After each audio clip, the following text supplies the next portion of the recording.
And I think there was a study done recently that goalkeepers spend about a minute to 90 seconds in a 90-minute game actually engaged with the ball. So, I mean, you're looking at 88 minutes of absolutely no contact with the ball whatsoever, or no contact really with the game. It's like, what are you doing for that other 88 minutes?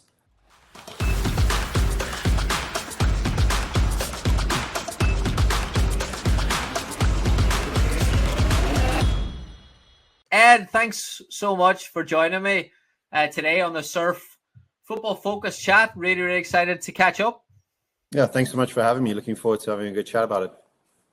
Yeah, we just had a laugh there. First one about goalkeepers. So, I mean, it's a space that, you know, they probably started ahead of the game in terms of specialized training, like 20 years ago or whatever. And as training's become progressed, has goalkeeping is it keeping up to date with the training aspect of preparing young goalkeepers for tomorrow's game? Yeah, I suppose that would be the first question. Are we still up to date with what we're doing with goalkeepers, or do you think we need to get back into this and look a bit harder at it? I think we're definitely improving. I think you've seen a big emphasis on why a goalkeeper is so important in the modern game. I think gone are the days that it was the least athletic kid that was kind of chucked in goal because they didn't want him as an outfield player. I think you're seeing the most athletic players go into goal now. And because of how the pressure we're putting on our goalkeepers, you're starting to see more specialized training and kind of keep up with the times. That being said, I still think there can be improvements. There always needs to be improvements. We always need to be looking at how we can make things better. But I definitely think the youth game has caught up a bit in terms of trying to get as close to the professional game as possible, in terms of having those specialized training sessions and having those full-time goalkeeper coaches around. Coaching philosophies were always, a big part of the mainstream game, the way we talk about it. What do you think would be your goalkeeper philosophy, or what should a goalkeeper philosophy be for a GK coach? I think it depends on what level you're working at. I think in the youth game, especially with the younger kids, it's about creating a fun environment, an environment that kids want to keep coming back to, high tempo, high energy. You obviously want to be teaching them the fundamentals when they're young, but you want them to enjoy being there and you want them to keep coming back. And I think we lose that a little bit with goalkeeper training with the younger ones. It's like, okay, we're going to do everything the perfect way and super technical. And then for a young kid, that's like, oh, well, this is too much for me. I just want to have fun and I really want to enjoy it. So I think with the younger kids, create that tempo, create that environment where, hey, a mistake doesn't matter. You come and enjoy yourself. And then as you start getting a little bit older and as they start maturing a little bit, we're starting to prepare them for the higher game or for the college game or for the pro game. That's when you've really got to start looking at the details, the finite little details within the game, but not forgetting to keep it fun and forgetting to keep that tempo in the game and that tempo in the training sessions. Because I've been guilty of that at times where I'm like, I really want to get my point across, but then I think I lose that fun aspect of it. So for me, the way I've tailored, because I'm mainly working obviously in the youth side of things, is just keeping that tempo high, keeping that energy high. And then once you have them sort of bought into what a goalkeeper is, then you can really start to teach them the fundamentals. On those fundamentals, something that I'm experiencing as my kids start to experiment in different sports is that North American culture is very technical. There is one way to throw a baseball. There's one way to shoot a basketball, to serve a volleyball, but there are different ways to pass a football. Yeah. And are we seeing different variations in goalkeepers' technique over the last 10 years? Definitely. I use the phrase a lot, if it's not broke, don't fix it. Because there's different ways to make a save. There's different ways to position your body. There's different set positions. A lot of coaches will be like, this is how you have to stand in a set position, and it's like, well, not really. I had a discussion with a friend of mine that's still playing professionally in South Africa, and I was watching some of his videos, and he does a very weird movement with his arms every time he catches the ball. I'm like, doesn't that slow you down? He's like, it's how I've always done it. And he's playing at the highest level, right? So who am I to tell a kid, hey, don't do that specific movement? If it's working really well for them and you're not finding problems with that technique, then keep it. Just clean it up a little bit. That being said, a set position has never looked like this, right? So you've got to kind of find a middle ground of what works and what doesn't work. But the earlier you can really focus on those fundamentals with the kids, the better. Because I look at myself, for instance, I only got really good goalkeeper training when I was probably 17, 18. And that was probably a little bit too late for me, right? That probably hampered my progression in the game long term because I wasn't clean enough. So I think the earlier you can get the fundamentals down and really clean up the bad habits and get rid of those bad habits earlier, the easier it's going to be for that keeper long term. Yeah, it's really interesting because even I know nothing about goalkeeping, but I've seen like De Gea's foot saves over how many years look so wrong that you've been told. Like, again, like something they've picked apart as well in analysis has been this like always take responsibility for the near post. Now that's been it's probably healthy to start challenging those kind of old phrases. I think so. I think it's really important to keep evolving and keep evolving the game and keep evolving goalkeeping in general. And like you said, that front post or goalkeepers have to, always come out for high balls. I mean, if you look, I don't know when last I've seen a keeper come out and claim a corner outside his 6 yard and in the professional game. You just don't see it anymore, right? We're expecting the defenders to take care of that. And a couple of years ago, it was all just about 6'5", 6'6" goalkeepers. Everything's got to be big. You got to come out for everything. Whereas now I think you're starting to see more agile, smaller keepers, good with their feet, but can make saves. And I think that does definitely change the way we look at goalkeeping. But that being said, I think there'll always be criticism no matter how the ball goes in the goal. Whether it's front post, far post, through the legs, it doesn't matter. Goalkeeper's always going to be criticized. Yeah, it's interesting. You've mentioned the agility a couple of times there. I've seen that myself, where the profile of goalkeepers now is incredible athleticism at the highest level, which is now coming down. So yeah, it's changed the profile of how goalkeepers looked at. With that, there's I would say consistency has been you have different type of mindset to get in there. Even I was listening to Shay Given was on one of the talk shows a couple of weeks ago. He was talking about like what drew you to it, and he's like, well, what would draw you to it? Like, is that still I mean, at the youth level, I mean, what does that look like? Yeah, it's an interesting one because I often look at your best athletes on the field, and then I try to say, hey, why don't you come and try goalkeeping for a session? And the coach looks at me and goes, he's my top goal scorer. She's my top goal scorer. Leave them alone. They're never going to be a goalkeeper or whatever. But then recognizing, hey, you know what? This is lots of fun. Being in goal, it's high pressure, but it's so much fun because when you make those saves, when you're involved in so much of the game, and I think it's just about promoting it that way. I think it's always been in the past that, if you're a goalkeeper, you're not a good soccer player. You're not a good footballer. You've just got to go be in goal and save it. But that's changed so much now. A lot of my goalkeepers, we work a lot in distribution and footwork as well. It's not just about saving the ball. And I go, you don't play the game of goalkeeper. You play the game of soccer, right? You have to be a good soccer player first and a good goalkeeper second. That's what the game has become. It's not just about being a goalkeeper anymore. And it's about promoting it that way to the kids that, hey, you know what? This is a fun position. Yes, it might not be for everybody. But those kids that are brave, those kids that are energetic and can throw themselves around and aren't scared to be there, those are the ones you want. And then you hope that your goalkeeper coach, or whoever's in charge of your goalkeeping department, is in creating that fun in the sessions and making it fun.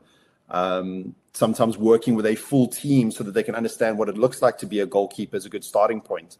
So you get your goalkeeper coach in, she comes in, works with the entire team, gives them some fundamentals on what it looks like to be a goalkeeper. And now you've got your whole team going, oh, that was so much fun. That was, enjoyable. Next time the coach goes, you've got a U8, U9 team. Who wants to go in goal today? Everybody's putting their hand up. Yeah, me, pick me. So then it starts to become a bit of hey, this is a fun thing to do, not just a scary thing to do, which I think for a lot of kids, getting a ball kicked at you can be quite a scary thing. So absolutely. Well, plus the pressure in some of these games right now, like nobody wants to be at the other end of that. Oh yeah. That's a big one, and it's always I joke with other coaches and my players and say it's definitely the most important position on the field. And you know that by when your goalkeeper doesn't turn up for a game. You notice very quickly why that role is so important, because they always go, oh, we don't have a goalkeeper today. What are we going to do? If your striker doesn't turn up, you go, oh, you're going to play striker today. It's all good. So it definitely shows you why that role is so important in the team. Brilliant. Great start. Let's look at the curriculum and design the curriculum. And obviously in today's world of game models and methodologies, I want to talk about this from two different perspectives. I want to talk about it from a specialist goalkeeper coach building a curriculum. And then I want to look at it from an angle of a DOC or a leader and saying, okay, well, what do we need to make sure we have that as we build a goalkeeper department? So let's start first with the goalkeeper department. From a DOC who isn't a goalkeeper specialist, what areas or what advice would you have as you build this out? I think a big thing for me is obviously you need someone that understands being a goalkeeper coach, that has either played the position. I don't know too many goalkeeper coaches that haven't played as a goalkeeper. So it's about finding that person first, and then starting to get your younger or your older goalkeepers involved in coaching. So we can start breeding more goalkeeper coaches.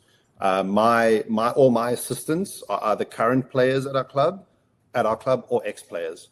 So they're now involved in our coaching. So that starts to breed new coaches and also starts to get them to understand the position differently. So if you have your U15, U16 keepers helping coach some of the U8s and U9s, they start to understand the position differently.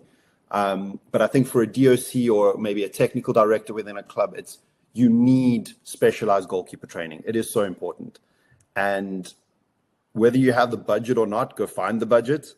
It doesn't have to be a full-time person, but get someone in that understands the position, and then refer to them, go to them and be like, what does this look like to you? How much help do you need? How many coaches do you need? How many keepers do we have? Because you can't have one goalkeeper coach training 20 goalkeepers. It's just not, it's not going to work. You're not going to see improvement. He can run sessions, she can run sessions, but you're not going to see improvement. So going to them, be like, okay, what do you need? Oh, well, I need a bit of help with the younger keepers. Okay, can we get X, Y, and Z from our current players to come help with that, so you can have smaller groups? So I think it's really important that you just start to breed a culture within your club that goalkeeping is important. Goalkeeping training or specific goalkeeper training is important. And then the third thing I would say on top of that is educating your team coaches on goalkeepers. And that could be the goalkeeping specific coach that does that, maybe run some sessions with the coaches and gets them to integrate their goalkeepers into sessions more. That might be something simple as give your goalkeepers coaching points, right? As an outfield coach, you might not have a goalkeeping coach specific at your training session, but let's say you're going to do a crossing and finishing exercise. You're going to set your team up, right, to be like, okay, this is how we're going to penetrate into the final third. This is the movements we're looking for getting into the box. This is what crosses we're looking for. So you've given them a bunch of coaching points. You've given something to work on, and you've gone, okay, Gary, get in goal. You go stop it now. And that's all the information Gary's got. He's going to go stand in goal now and do his thing. He hasn't got a single piece of coaching. He hasn't got a single piece of sort of coaching points that he needs to work on or she needs to work on. They just go stand there. So can I go, okay, you know what, Gary, today we're working on crossing and finishing. Okay. Can you position yourself in a better position so when those crosses come in, you can either go out to receive them or you can drop back to get into position better. Get them to start communicating. If you're not going to come for the ball, even though there's no defenders when we're doing this exercise, start to call away. So they get comfortable with that. So now that goalkeeper, despite it not being a goalkeeping specific exercise, they're still working on something. They're still focusing on something. And I think that's something and I'm guilty again, even as a goalkeeper coach, when I work with my teams, I sometimes can be guilty of that too. I go, okay, this is what I'm setting up. And I don't even give my goalkeeper anything to work on. So I think if we look at that side of things, is we have to make sure that team coaches are starting to take responsibility for the development of their goalkeepers. Because like you say, right, you're the first one to go, oh, we're going to criticize the goalkeeper. We're going to say things because that's how it is. But what are we doing to really improve that from a coach's standpoint, not just a specific goalkeeper standpoint? Yeah, great points. I thought you were describing one of my cross and finishing exercises. I would have done that for 15 years. Yeah. As you said, because I remember you describing the same thing when I was up in Ottawa in Yeah. the summer. You were saying, yeah, people say they can't find goalkeeper coaches, and I get it, but go to your college, tap in, develop, build, be Yeah. passionate about it. Yeah. That you should be in the coach development business anyway. So then, guidance then should come from that. How would you help maybe a young coach then say, all right, you've gone to the local college, you've got a 21-year-old, 22-year-old experienced goalkeeper. How would you help them kind of design a curriculum around a season?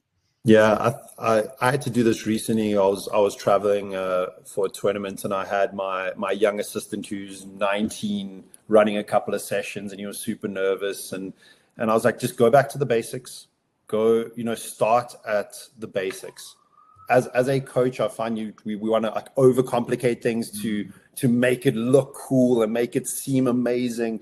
Whereas really, if we just go back to the basics and focus on the things that are going to help us at the fundamental level, that's going to help you as a coach as well, because that's where you're going to see those things. So what I've also said to my younger goalkeeper coaches is understand the position by watching the position. So watch other coaches, watch videos, educate yourself as much as you can, and then don't be scared to ask questions. So if we're in sessions and I give a coaching point and they're watching or they're assisting me, I'm like, did you understand why I gave that coaching point? Did you understand why I'm saying what I'm saying? Or was that foreign to you? Because if I'm saying things as a more experienced coach and you're just kind of watching, it's like, are you learning or are you just kind of adapting and seeing what I'm doing? So I think it's making sure that they remain inquisitive, making sure that they're learning. And then as a more experienced coach is making sure you're actually educating them as much as you're educating the goalkeepers you're working with, that you're also educating your coaches. I think the pathway for coach development can probably be looked at as well for goalkeeper coaches. I know that we obviously have the main sort of hubs of that run these development courses for goalkeeper coaches, but I mean specifically in Canada, where I'm at right now, there's not enough. There's not enough coach development for goalkeeper coaches. And I think that means we also get kind of a lot of coaches kind of get stuck in their ruts. But I think for those younger ones, it's just be open-minded. Don't be scared to ask questions. Make sure you're leaning on those more experienced goalkeeper coaches. Brilliant. You mentioned there about the sessions being too many, like 12, 20. What should the cap be? It's hard to say exactly the cap. I personally like to work 1 to 6, 1 to 7. So 7 players per one coach at a maximum. Anything more than that becomes really difficult to control. Not necessarily to control, but to really improve. You're not going to see a lot. If you've got 20 keepers, 12 keepers in front of you, all you are is a ball machine at that point. You're just distributing. You're not being able to focus and help and educate the goalkeepers you're working with. You're literally just distributing balls at that point. But 1 to 6, that's when you can really start to focus on the small things, start to notice things, start to pick things up, and then really start to educate those goalkeepers. Is it a mistake to do your goalkeeper training on the same night of the team training and kind of do them in 2 separate components? I wouldn't say it's a mistake. I think it's difficult when you look at the youth landscape and how these kids try to fit everything in, and you look at game nights and you look at training sessions. I mean, I have goalkeepers that come to goalkeeper training that we maybe start at 5:00 and they have a game that kicks off at 6:30. So they'll use the goalkeeper training as sort of a warm up for the game. And as long as it's not too intense and it's managed, they'll come for like the first 30, 40 minutes and then they'll head off to their game, which I think is a great way of them getting some good warm up. I think in an ideal world, you would be able to have a hub where all your goalkeepers on that night, if let's say you've got a 4-field complex or something like that, all the goalkeepers come together for 20 minutes while the teams do their warm-ups and do their things. They get to do a little bit and they get dispersed back to their teams. That would be ideal. You have your goalkeeping coach set up. He does his thing. He has his little area. All the goalkeepers come in, do their thing, then they go back. But I get that's also in a best case scenario, right? I know not everybody's going to have the ability to do that. Most sessions are going to be separate. You're going to do your thing, and then you're going to have your training separate on a different night. Yeah, interesting. Communication. People talk about communication as a goalkeeper. Outfield coaches will say, communication's got to be better communication. Yeah. So it's very, very difficult to teach. What's your advice on teaching goalkeeper communication? Man, I think when I talk about that tempo and that upbeat environment, I try to create that in my sessions. I say to my goalkeepers that, they come from school, whatever, and I say, your teacher, when you're in class, wants you to keep quiet. I'm the complete opposite. I want this to be the loudest you possibly can be for as long as you can do it. Everything starts with our goalkeepers. So when we're starting an exercise, they have to start it by communicating. So if we're doing a passing exercise that leads to a shot, it's not me saying, yep, let's go. It's them going, yes, like they start the exercise. They're asking for the ball. So it's starting to create that sort of environment where they're comfortable communicating. But it's easier said than done. It's a lot easier said than done because I think with goalkeepers is sometimes they feel scared to say the wrong thing. So they'd rather say nothing at all because they don't want to say the wrong thing and that leads to a goal or they position someone incorrectly. And then you get a lot of sort of what I call a cheerleader goalkeeper that's just making noise all the time, but they're not giving any information. So I came up with sort of a little vocabulary that I asked my goalkeepers to learn and to teach their teams. So things like step, so one word thing. So step is asking your backline to take a step up. Shift, getting your backline to shift right or left. I speak to them about using a first name first and then an instruction. So if I have a center back and I want them to move right, it's not move right, Gary. It's Gary, move right, or Gary, right shoulder. So that you're getting information, you're getting their attention and then giving the information. So I've got all those sort of like little words that I ask them to use and then for them to go and teach their teammates so that their teammates can understand what they're saying. And a lot of keepers adapt to that really well because you look for that single phrase that sort of works for you and you get more comfortable using those single words to communicate a bunch of different information. But I would love to say I have a solution to it. I still have keepers that will say absolutely nothing throughout a game. And then I've taught some keepers to become super loud and walk with their shoulders back. And I guess it's just depending on the personality of that keeper in general. Very interesting. As the keepers develop physically, you mentioned there about the agility. And obviously there's two different skill sets. I mean, when you go into speed, agility, SAQ work, as an outfield player, it's the plyos and then it's a 10, 15 yarder, a touch and back. And even I know that a goalkeeper is going to have a different skill set for their work and how important is it that as clubs start to integrate speed, agility, strength and conditioning, that they also deal with the support for the goalkeeper in those age groups? Yeah, I think it's become very, very important. And obviously, like you said, it's slightly different for a goalkeeper in terms of what they're going to do or the distances they cover, right? If you look at a goalkeeper, they're probably not sprinting more than 10 meters at a time. Very seldom are they doing a 20, 30-yard sprint to get out or clear a ball that happens maybe once or twice a game. But everything else is going to be really short and sharp. And that's how we've got to train them with the SAQ. We can't really be training them with the outfield players in the same way. It is very, very different. A lot of that is also just getting up. It's a lot of the time you're going to hit the ground and you're going to have to get up really quickly. So some of the things I do is starting them on the ground instead of starting them on their feet. So they're actually lying down or facing a certain way and then having to get their body up as quickly as they can and use their upper body, use their legs, use their core to get into position as quickly as they can. So it's definitely different to an outfield player. I tend to not, I know there's lots of goalkeeper coaches that use medicine balls at training and, they've got weights and they've got all bags and stuff. I tend to not do a lot of that sort of stuff. I like to keep everything sort of body weight and speed and short distances. So there's definitely no sort of one size fits all. I'm sure there's people out there that have a ton of knowledge around that sort of stuff, and a lot more than I would. But I look at it in everything's short and sharp and sweet. It's crisp. It's quick. It's nothing more than 5 to 10 meters if there's any main movements. And then it's just about that core. Every session I have finishes with some kind of core, some kind of stability training at the end, even if that's leg stability, 1 leg, 2 leg stability. So every session finishes with a little bit of core stability training towards the end. Yeah, it's so complex because, there's some. I remember seeing a Pepe Reina clip. I think he's 4 saves in a row. Might have been 5. Yeah. But then you've also got periods of the game where you could spend 20 minutes standing still. Getting prepared for those key moments. I mean, see the focus component, which obviously there's a massive cycle. We won't even go into a lot of that. The psychological component of goalkeeping. Mm-hmm. I mean,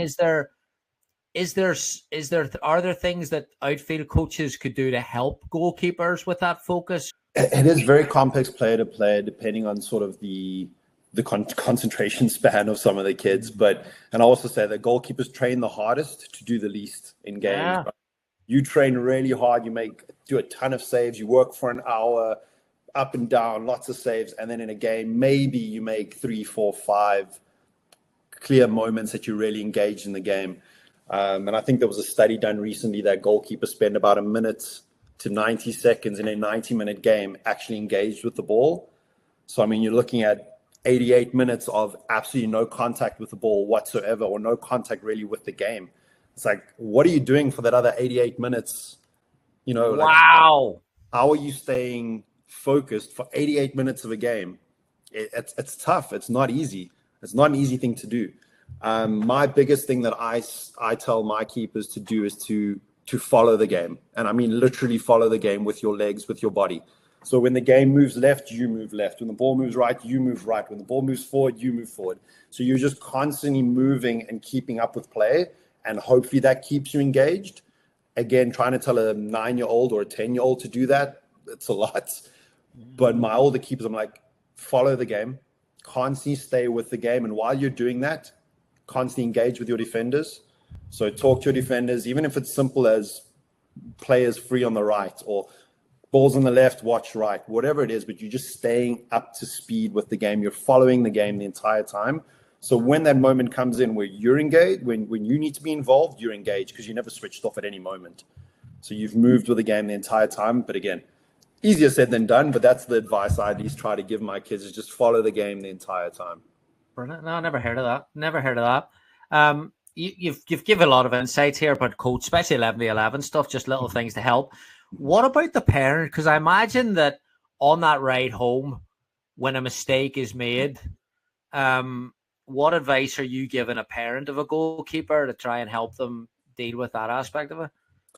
Yeah, it's actually one of the presentations we use when we do our parent meetings for our teams, and it's called "I Love to Watch You Play." I don't know if you might have seen that before, but it's basically just getting rid of the ride home, getting rid of that tension in the ride home, not trying to give any advice, not trying to break down the game and strategize what happened or look too much into it. If a goalkeeper's made a mistake, they know they've made a mistake. You don't need to tell them. You don't need to try correct it at that moment. It's self-reflection needs to happen, and you need to give them time to self-reflect. If you don't give them the time to self-reflect and you just bombard them and you shout at them and you are on top of them, they're not going to do any self-reflection. They're just going to beat themselves up about it. So we talk about that. Hey, you know what? Today I loved watching you play. I loved watching you command your box, or I loved how much you talked today. You were so loud on the field. It was so great to see. So giving them something positive to take away from the game and giving them you know what, that was so nice. I really enjoyed that game. They can then at least have a little bit more relaxed feeling after that game, and then they can go back and self-reflect, because they're going to know they let a goal in. They're going to know they made a mistake, but they need to be able to look at it in a positive manner. And failure is just an opportunity to improve, right? So they can go from that and go, okay, why did I make that mistake? And then self-reflect and get better. That being said, you're always going to have some helicopter parents that are on top of their kids, and they're going to say a bunch of things and they're going to have a bunch to say. But we have to just keep educating these parents, and it can't just be a once-off thing. It's got to be a continuous thing. It's got to be a message from the head coach, from the goalkeeper coach. It's got to be going through to these parents, being like, hey, let the kids enjoy themselves, let them play, let them learn. Don't coach, encourage, love watching them play, and just let them play with freedom. Brilliant. All right, this has been fantastic. Ed, a few difficult questions for you to finish up here. Yeah. I see two different types of goalkeeper coaches. Ones that think that tennis rackets and jumping ropes are a waste of time, and ones that embrace it. Which one are you? I'm probably in the middle of that. I wouldn't say I'm either left or right. I definitely think there's a place for it. The only time I don't see a place for it is when you don't have keepers that are proficient in catching a ball or doing the simple thing. I don't see the point in a kid jumping over a rope, rolling under something, jumping up and having a tennis ball smacked at them when they can't move from left to right and catch a ball. I just don't see it. That's where I'm like, if at the highest level, you want to increase the athleticism, you want to create something that is fun and fast and, gets them focusing on their reactions and their agility, I see a place for it, because that keeper's probably already got the ability to catch a ball. Their positioning is good. Their set position is good. Physically, they can move. They're agile. Then I see a place for it. But when you've got an 8-year-old that really just wants to learn how to catch a ball and how to stand and how to move and how to understand the goalkeeping game, I don't see the place for that.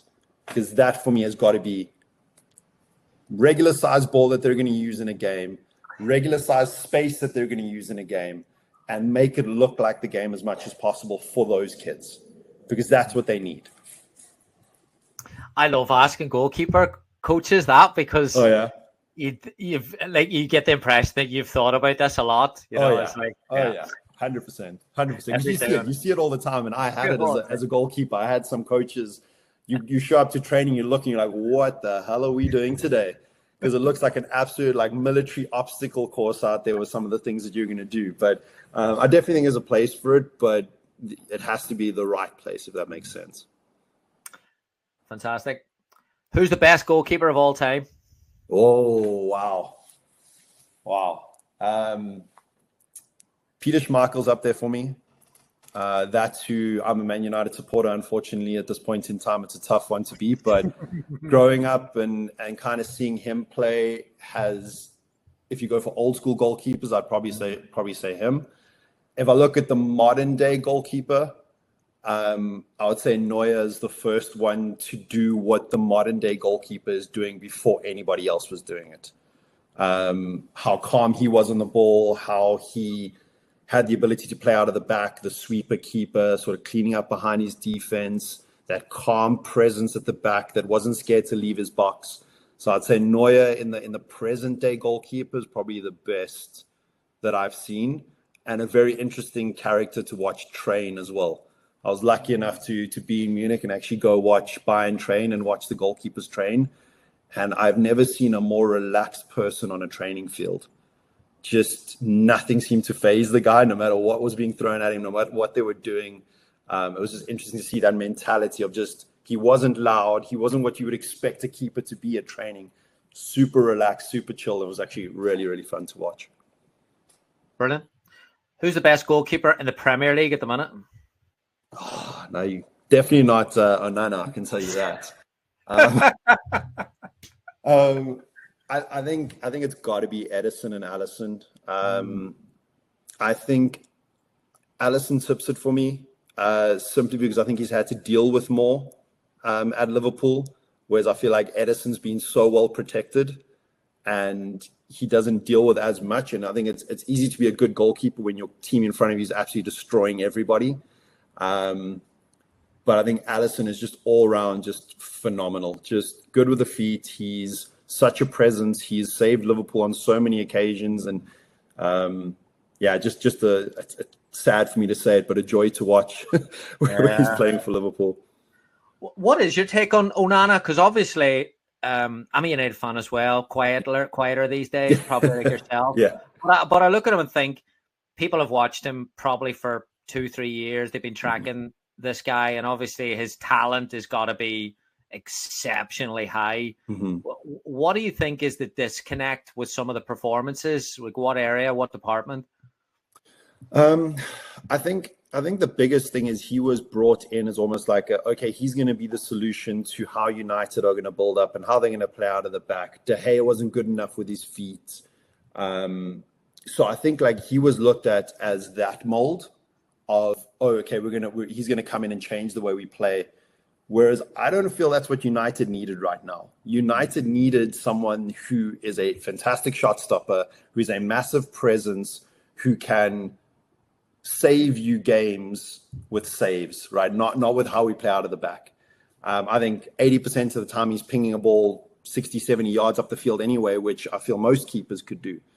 I don't know if it's just a confidence thing. I don't know if it is I think the United goalkeeper jersey is a very heavy jersey to wear. It comes with a lot of pressure. I don't know. I watch the games and I look at his positioning, the goal that Salah scored in the Liverpool game recently. He wasn't even near the right position to try affect that shot. And I'm going like, a keeper at that level, how is that happening? And I don't know how. Like, how is a goalkeeper at that level not being able to move his feet quick enough and adjust for where he knows the shot's going to come in? And I don't know what the answer is. I'm like, I don't get it. I'm like, I feel like David De Gea, yes, he had his faults, and yes, he wasn't what he used to be, could have been doing the same job that someone like Onana is doing when he's being asked to play out of the back, but he's pinging the ball 60 yards up the field anyway. So, yeah. I think there's a lot of things that need to happen with the defensive line before we start thinking that we need a goalkeeper to be able to play out of the back. Yeah, you wouldn't anticipate him being as busy, and then to be as busy, you'd probably want De Gea. Yeah, and I guess I can see that. Yeah, I mean they're way busier than, like, it seems like even the back four have a problem defending the penalty area some days, which you do think that level. But and I think not playing with a different centre back pairing every other game is not helping. It's definitely not helping the keeper feel comfortable with what's in front of him. It's not helping them find that cohesion and that communication between each other. So I think that's definitely hampered United over at least the last sort of 12 to 18 months with the different centre-back pairings and injuries and stuff that have happened there. Definitely hasn't helped Onana, I guess, get settled as well into what he wants to do as a goalkeeper. So, yeah, a lot of factors, I think, play into it. Sad days. But we'll stay strong. Hey, last one for you. You've been 6 years up in Canada. Like, has goalkeeping in hockey, either from a training standpoint or how they approach development, have you any insights around that? Have you taken anything from that there? I haven't fully. I actually spoke to one of the dads on one of the teams that I coach. He's actually a hockey coach. And I've asked him to this winter to come out and watch some of his training sessions just to kind of see how they run things and how they do things a little bit differently. I've definitely noticed that our goalkeepers that are also hockey players or hockey goaltenders tend to stay very close to their goal. Because obviously hockey goalkeepers, you're in your crease, you stay, that's where you are the whole game. So they feel very comfortable sort of gravitating backwards versus actually coming out to support play. And that's been a hard thing to kind of adjust to. And also seeing a lot of younger players sort of turn their back on the opponent to protect the ball. Because again, in hockey, you get up against the boards, you protect the puck. So there's been a couple of different areas I've seen, but because hockey is so big and so well supported and so well played in Canada, I definitely want to get out there and watch a little bit more of the hockey coaches and understand that kind of mentality around the physicality of the game as well, which is very important. Brilliant. Ed, top class. What a great discussion. I've loved it. Thank you so much for jumping on. No, I appreciate it. That was good. It's always nice to talk about goalkeeping. So anytime. We'll do another one. You pick the topic and we'll do another one. Sounds good, mate. Brilliant. Thank you, Ed.